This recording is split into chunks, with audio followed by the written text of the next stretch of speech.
So today we come back and we have this knowledge that we're like, okay, we're in this place. Over there, we're foreigners.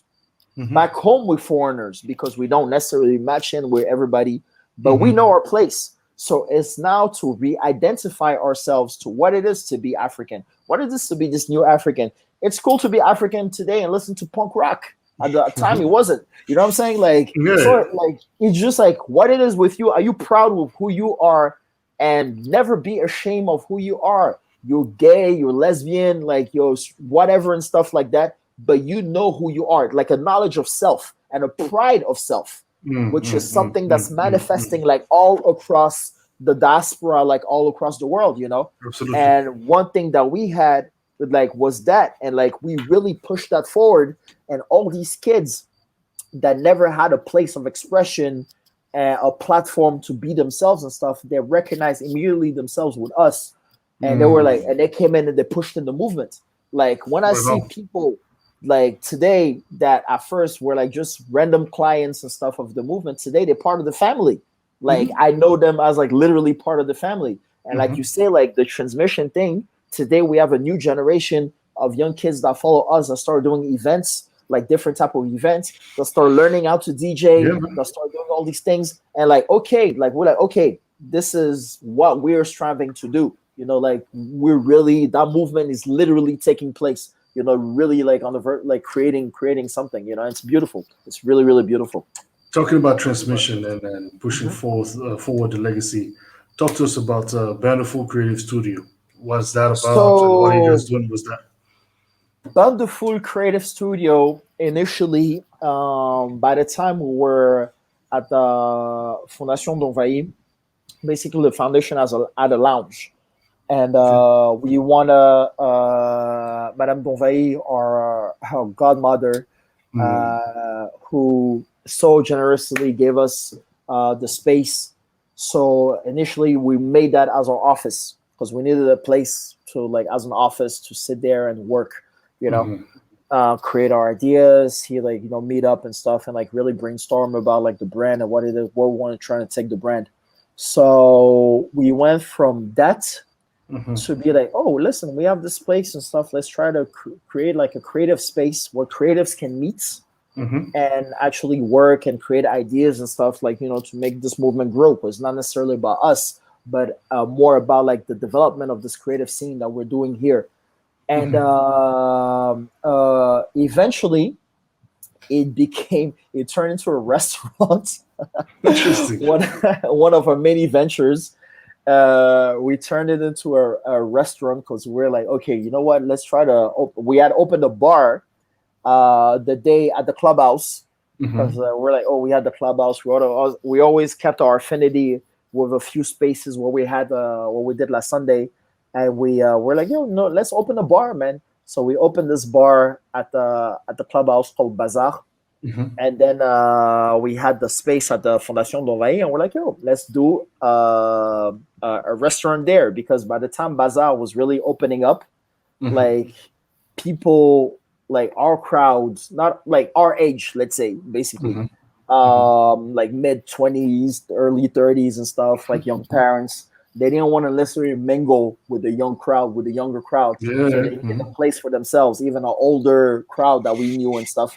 So we're like, okay, we're gonna open a restaurant for them where they can go, a restaurant lounge where they can hang out, like a small older scale, and we have Bazaar for the young crowd. So we had split literally the Sunday crowd into two. All right, interesting. And then eventually it became a lot to handle. Two of our members became parents, Faisal and Aziz, and you know, the responsibility of family life and personal life and handle business and stuff became like too much to handle. They got busy during these last Sunday events. Hey, they were busy. Those are some last Sunday babies. Those are the heirs to the throne, the new generation.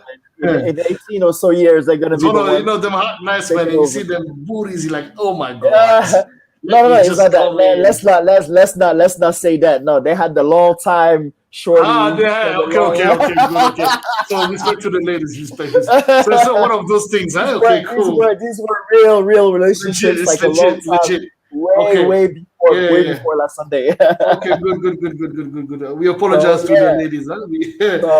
so It's then out of ignorance that that I made that comment. I beg, I oh beg. man, no worries, man, because yeah, it's legendary known that the finest women in Abidjan are at last Sunday. Everybody knows that. Big up to One must Jibril Sisse, recognize. Chiba, who came in at the last Cheba. Sunday. And at one point, Chiba even said, he was like, yo, guys, you guys have like a lot of shorties at last Sunday. I'm like, hey, man, the ladies don't come here to play, man. Hey, they will So come it's with a full no, manifesto. you have to be focused when you come over there. 100%. So yeah, we did eventually we let go of the bar, we let go of the restaurant, but Bandofool stayed as like the staple organizing like everything. We needed like something above last Sunday to really like organize like Yeah. everything, cater to make sure, because we had reached a certain scale. We're trying to talk now to certain like not companies, but like structures and stuff, and we need to like structure ourselves like professionally instead of just like coming in and be like, yo, we're organizing a party, Yeah, you so had to come in here. It was a full, exactly. So Bandofood became that structure to really like go and like organizing our team of photographers, graphics, like if we had to do like sponsoring or partnership like deals and stuff like that. proposal and stuff. Yeah. Exactly, that's what we did. So now we have a full-fledged office with a team of young, like really talented individuals and stuff that work with that.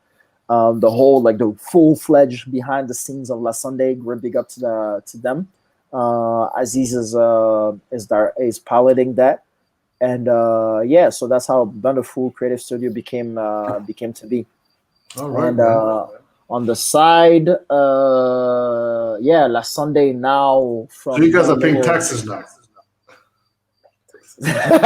you have to, man. You have no choice because you have to declare everything. You have to declare your finances. You have to because you have like, as every country, the copyright office that Yes, comes sir. in. Oh, these guys, man, they don't play. They don't.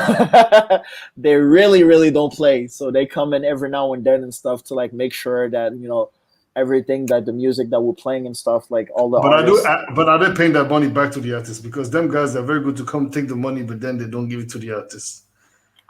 I pledge the fifth. I'm gonna say the no comment part to that. All right. To that. I But mean, we know as professionals this is how bullshit, that works. man. And that's one of the things that they do on the continent, especially in the francophone side, where they come, they take the money, they charge these big bucks. Exactly. And then y'all pay, and then us, the artists, we don't see that money, and it's like, It's really these systems are made in such a way that you're never gonna see the money unless like you maybe exactly. like Mayway or Magic System. Yeah. Eventually those guys get paid, Yeah, but because otherwise- they reach a certain scale. But like I mean, like it's really unfortunate that we have to wait till like what we are in our late in our careers to start like catching the dividends of our work. Like, and that's the thing, like that I think it's missing, like with everything coming to place and the whole creative with a big C aspects of the industry developing now here. Like I think that's the second part of it that should really come in, without like, let it be the labels, let it be having the artists like touching the dues for copyrights for the rights and stuff, and this a full-fledged education that people need to have. Let it be in schooling, like when people go to school in communications or media and stuff. That's one part that's key. They need to load that aspect of the industry, because I see a lot of artists here that have these amazing careers. Everybody talks about them, and then like tomorrow you're gonna hear out of nowhere, this guy's sick and barely has any money to like go to messed the fuck up, something. And you're like, yo, what the fuck, man? Like this guy, I just saw him, like, he was balling all over the place, buying the champagne, blah, blah. Because the industry is set up in a way where the artists don't fully like benefit from their work, But it's not necessarily the industry, it's because artists also don't know how to handle their business. Yeah, but that's what I'm saying. They don't know, they don't know the amount of work. It comes from education. Yeah. I Did you think know there's that? Go ahead. Yeah, there's a key aspect to it. Like one of my dreams, for instance, like a project that I want to do, Hmm. is to open a school, like a full-fledged school of media, the not media and music and stuff, that shows you all the scopes of the thing. Let it be from like what we do today with the DJ Academy and teaching kids how to DJ, and the professional aspect of things, to the behind the scenes, to like, okay, how to look for management, how to distribute your music, how to work with licensing, how to like all these things that you need to know in order for yourself to really have a full-fledged career, not necessarily internationally, even locally, but at least to be protected and know Hmm. that tomorrow when you eventually retire or something, because you're not going to do this thing your whole life, Hmm. but if something happens, at least you know that you can live off your craft, because that's the thing. Actually, we're all doing this thing because we want to live off of that.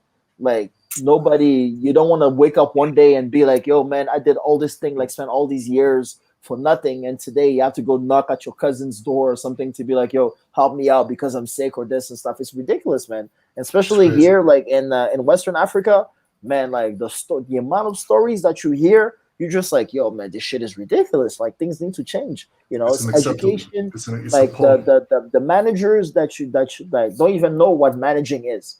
Like They the don't even idea of know. like They're managing, just there, they're just and like self-appointed the title because they're managers. They get to chill with the entourage, like, yo, hmm go to the parties, chill with the ladies and stuff. But they don't necessarily know what it is to manage an artist, they like don't. carry your artist to like really do the right choices, do this, do that, and stuff.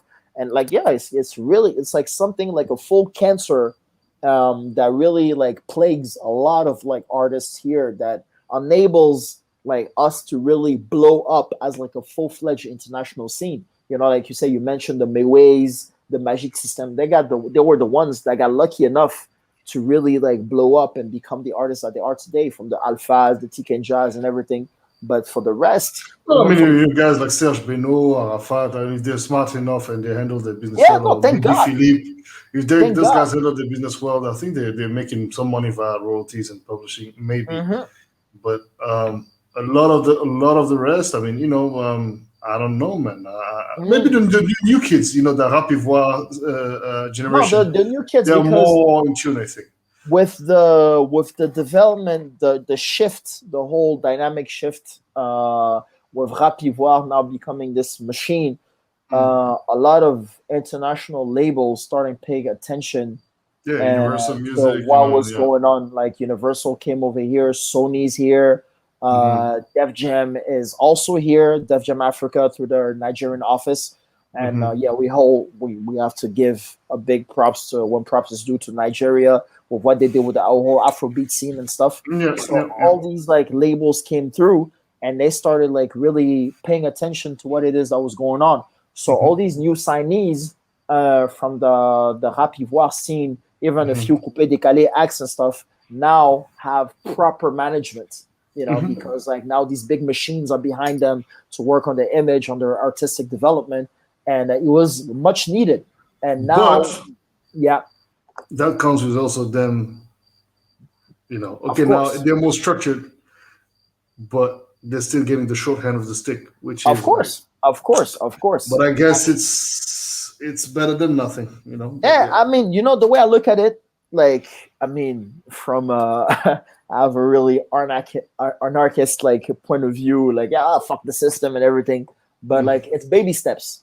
Like, we spent all this time and stuff. Like, by the time the Universals and the Def Jams were doing their shits back in the '90s, with the being the machines that they were, we weren't even like doing anything. We're doing like amateur clips over here. We had like a very few artists that were doing like with a hookup of friends doing international careers. But now that you have these international machines that are here, people are gonna start like understanding a little bit more. Like, it's about realities, man. Like, I mean, we're brand new. We just like brand new on the scene. So with little time, I think in a couple of years, things are gonna be a little more structured.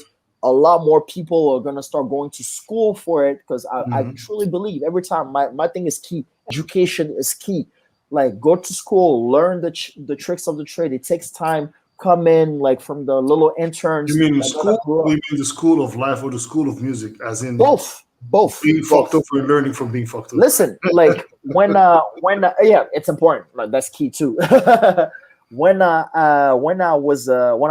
first came in and I was actually like knocking on every door and stuff, I went Hmm. to meet up with François Cognon, may he rest in peace, Yeah, who rest is in the peace. founder of Radio Jam, Mhm. and a huge figure in the Ivorian This man, he West Africa as a legend, whole, man. West This man Africa, was a like legend. Yeah, legend, legend, yeah, yeah. legend, legend, François full Cognon. fledged. He was like the Quincy Jones of Africa, West Exact. Africa. Thank you. Thank you. Thank you. Yeah, You have to put respect when it's due, man. Literally, it was the Quincy Jones of Cote d'Ivoire. So yeah. I go in his office. I have a chance. Like, no, I'm not even go to his office. Let's not fuck it up. Like, I had a chance, like in a lifetime, to go like see him and stuff, like to try to Mhm. land a job at a time when I was looking for something to do in the industry. And I go in, and again, me as like the the dickhead American, like I walk in, oh, I'm from the States, like, I'm gonna go see like Francois Cognon, he wants to see me, blah blah blah. I land in his office, and he tells me something like, honestly, not even my parents like ever spoke to me like that. Like, he literally, like, boom, I come in, hey sir, how you doing? My name is, like, shut up. Like, literally, that's how he greeted me. He was like, shut up, I'm speaking, you listen. I was like, yo. So I sit back, and I'm Yeah. like, like a dog, like when you yell on your dog and like the ears are down and like the tail and stuff. It's that And I'm like, alpha I'm energy like, for you. yo, okay. So I say we're in this room. He has like all these awards on the floor and stuff. And he starts talking and stuff. He's like, yo, explaining to me the trick, like everything about like his home background and stuff. And he told me something that was like on his day that stayed in my mind to this day. It was like, okay, I can see you're hungry. I can see you're talented and stuff. Like, you have two options. I can give you option one. I just throw you in any studio out there. You start off as a coffee guy to, just do the things like, the typical way. You become an intern, you become a sound guy, and then you learn the tricks of the trade to become the man that you want to do. Or option number two, you get educated. You go to school, like you learn, because there are school, thank god there's schooling for it today. You learn the tricks of the trade of the industry. It takes time, it takes a lot of time, because it's not just like one specific course that you take. It's a whole bunch of courses to Mhm. learn what it is about, like how the industry works. And by Mhm. the time you come back, you're so well educated and so well prepped that what it is that you said, people, when you is proper phrasing was, when you say A, everybody listen. There's no B. Nobody can say B, because your A is the A, is the truth. you know Mhm. Yeah. and I sat back and I was like, man, that's not bullshit, man. Like, yeah, I ain't got time for that. I left school because of that, man. Like, I want to learn. Like, I want to be out there. I want to be in the middle of the action. Mm. But later, like, it's today that I sit back and think about his words. Like, still they ring in my head and stuff. And I was like, he was right. If a lot of people actually took in there, and a lot of families actually believed in the dreams of their kids, and be like, you know what, yeah, go to music school, like, we're gonna push you through, like, go through that, like, do that. Like, it's not like you suck in school, it's just like you're doing the wrong schooling. Like, go through Yeah. that, get your schooling, get your diploma. I Mm. swear to you that we wouldn't even, like, this discussion will be completely different, because like the content will be like chock full of people, like decision makers, like people doing the things, like what we're saying, like about like managers or like artists don't even know Mm. how to, like, it wouldn't be the same discussion at all. So I truly with like the full like depth of my soul believe that the education, like today, all these kids, they go to school, they want to get to 9 to 5, they want to work in the offices, they want to do all these things, but all that is saturated, man. Like, you Yeah, go man. there, well, It okay, is. you get the security of the government money, like you said, for life. You have your pension, you have your stuff. But dude, mm, like, when you could create so much more, if like the government were like, you know what, we're gonna start subventioning like music schools, we're gonna start subventioning like all like art schools and stuff like that. Like, it's all these things that contribute into the identity of your country, of your society as a whole. And you have Absolutely. like all these talented kids, that just looking for that and they don't have the chance. A few of them, thankfully, have like they get scholarships. They go study abroad, but because they know that when they're gonna go back home, they don't even have a market to explain that they express their art. What do? They stay abroad. They're gonna marry a white lady. They're gonna start their families. Well, they do their career. Every now and then they're gonna come back because the government loves that. They're big names now in the internationally. Oh man, yeah, we have the honor of receiving this guy. Yo, the son of the country. The blah blah blah blah blah blah blah. Like that whole blah bullshit talk. When this whole time you could have pushed the kid from the get go. If you like, you really believed in him and stuff, it would have been like really a joker to use. You know what I'm saying? And that's what I'm saying. Like we really need to restructure ourselves, like in the leadership side of things, like really, really, really 100% invest in your culture, invest in your arts, invest in your music. Like, don't just let these big structures. Thank God they're here. Like, thank God, because artists are eating now properly and stuff. Even though they still get fucked in the deals, but at least they're eating. You know. No. Of course. No, we know. You know what I'm saying. Of course, they're but making like, the money. But I mean, instead, like of them waiting for all these structures to come in, like develop something like locally. You know. I'll tell you what I think. I mean, I think it's great, cool, but I think unfortunately we are. I'm going to be a bit extreme in what I'm going to say right now, but this is a new form of exploiting our resources.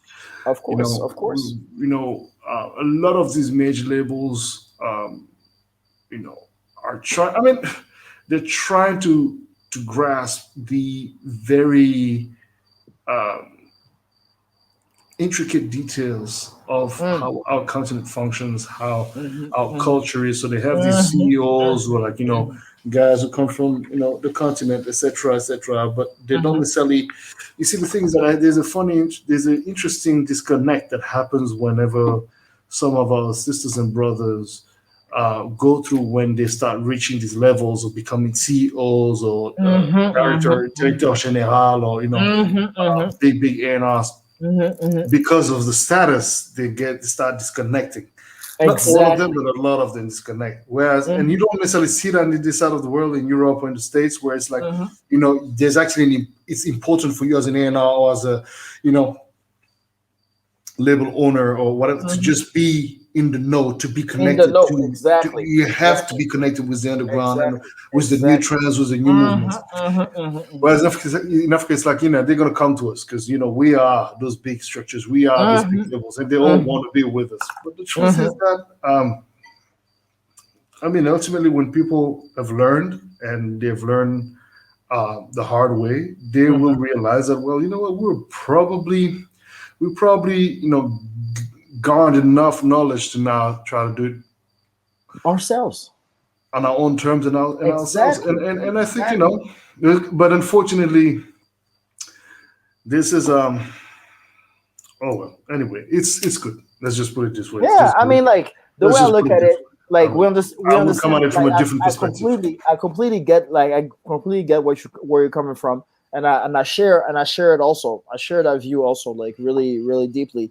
But I look at it, I'm like, already, like, I don't even know how to word it, but like, I take it in strides. You know, today, like my perspective of things, like before I was really radical about things. I was like, yo, man, this shit is never going to happen. Like, yo, these guys are doing these things and stuff. But today I'm like, okay, it's not the best, but it's better than nothing. Exactly. And it's gonna lead to something. Let's commend it. It's gonna lead to something because let's commend it. It's good. It's for us now, especially the artists, into it to understand the tips and tricks and stuff. You know, like educate themselves. That's why I always come back to that. Like really learn how like the thing works and stuff, and after themselves help out.